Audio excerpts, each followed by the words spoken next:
जी हाँ दोस्तों, मैं हूँ Maria Tahir and again welcome to my YouTube channel MT world facts. Mughal बादशाह शाहजहाँ की महंगी तख्त नशीनी के बाद उनके रोज़मर्रा के मामूलात का तफसीली जायज़ा। जी हाँ दोस्तों, लाहौर में 30 दिसंबर 1627 को शाहजहाँ को मुग़ल शहंशाह तस्लीम कर लिया गया था और 23 जनवरी 1628 को आसफ खान मुग़ल बादशाह शाहजहाँ के ससुर ने शाहजहाँ की ख्वाहिश पर शहजादों को कत्ल करवा दिया था। मुग़ल शहजादी जहां आरा और उनके अहले खाना की ज़िंदगी में बरसों की दरबदरी के बाद ये दिन आए कि उनके वालिद बादशाह बने। शहजादा खुर्रम की ताजपोशी का दिन है और महल में तैयारियों की धूम है। ताजपोशी की रस्म बहुत सादा थी। शाही इमाम ने खुतबा पढ़ा और उन्हें दुआएं दी। फिर यके बाद दीगरे हस्बे मर्तबा उमरा आते रहे, उन्हें मुबारकबाद के साथ तोहफे तोहफ़ देते रहे। वहाँ सोने की मोहरें, जेवरात के संदूक, नादरो नायाब हीरे मोती, चीन के कीमती रेशमी कपड़ों के थान, यूरोप की खुशबुएं और मुख्तलिफ किस्म के जेवरात रखे थे, क्योंकि अमीर उमरा को मालूम था कि वालिद साहब को जवाहरात पसंद हैं। जी हाँ दोस्तों, शाहजहाँ की ताजपोशी 14 फरवरी 1628 को हुई थी। शाहजहाँ ने अपने वहशियाना और शैतानी फेल कत्लो गारतगरी से एक ऐसी खतरनाक रस्म की बुनियाद डाल दी जिसने बाबर के ख़ानदान की कुव्वत और मुग़ल सल्तनत की जड़ों को खोखला करना था। अगरचे और लोग अपने अमाल का नतीजा देखने को जिंदा ना रहे, लेकिन शाहजहाँ ने अपने किए का फल ज़रूर पाया। आखिरकार भाइयों, अजीज़ों और भतीजों के खून से हाथ रंग कर शाहजहाँ आगरा में तख्त नशीन हुए। तख्त नशीन होकर सजदे की रस्म को ख़त्म कर दिया, अपना नया सन शुरू किया। अपनी ताजपोशी के मौके पर 1,70,00,000 रुपए खर्च किए। इस रकम में से 30 लाख उमरा को मिली और बाकी तोहफों की शक्ल में शाही खानदान के हिस्से में आया।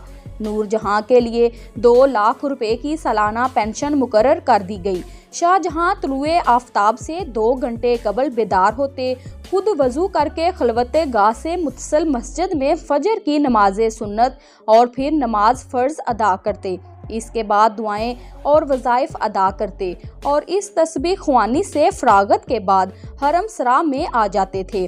तुलुए आफ्ताब के वक़्त दरियाए जमुना के रुख मशरकी दरीचे में झरोके में बैठकर आवाम को दर्शन देते थे। जी हाँ दोस्तों, उस वक़्त हर शख्स कोरोनश बजा लाता और हर मजलूम को बिला रोक टोक के शहंशाह से अर्ज करने की इजाज़त होती थी।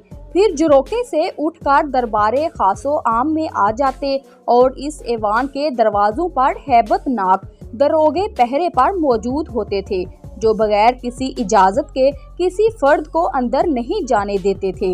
इस ऐवान में वुज़रा, मुख्तलिफ मुल्कियों माली मुहिमात अंजाम देने वाले अशखास जमा होते थे और मामलाते हुकूमत शहंशाह के गोश गुजार करते थे।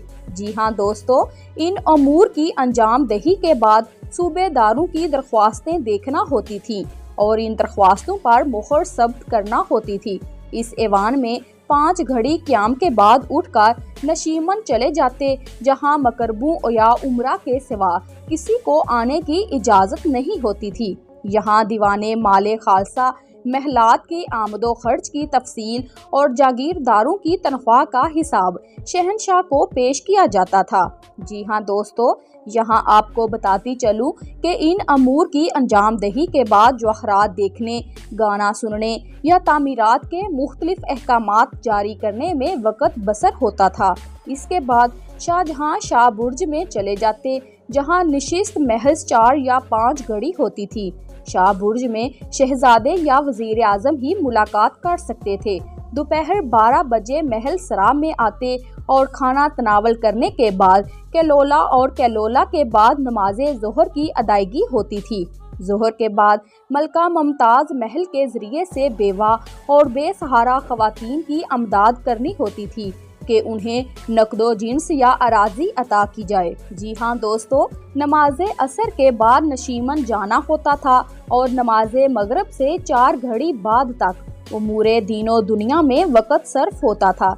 इसी नशिस्त में कभी कभार शहंशाह हिंदी मौसीकारों से राग भी सुन लिया करते थे। इस नशिस्त के बाद नमाज इशा की अदायगी और उसके बाद महल सराय शाही में चले जाना मामूल था। जी हाँ दोस्तों, शब के वक़्त पर्दे के पीछे से अशखास ख्वाबगाह में शख्सियात की स्वाने उमरियाँ, वाक़यात, तारीख और ज़माना माजी के वाक़यात बयान किया करते थे। लिबास हमेशा मुअत्तर रहता था और नशिस्त बखौर या रूह अफ़ज़ा अतरियात से मुअत्तर रहती थी। जी हाँ दोस्तों, वीडियो पसंद आई है तो लाइक कर दें और चैनल को जल्दी से सब्सक्राइब करें। Thanks for watching my video.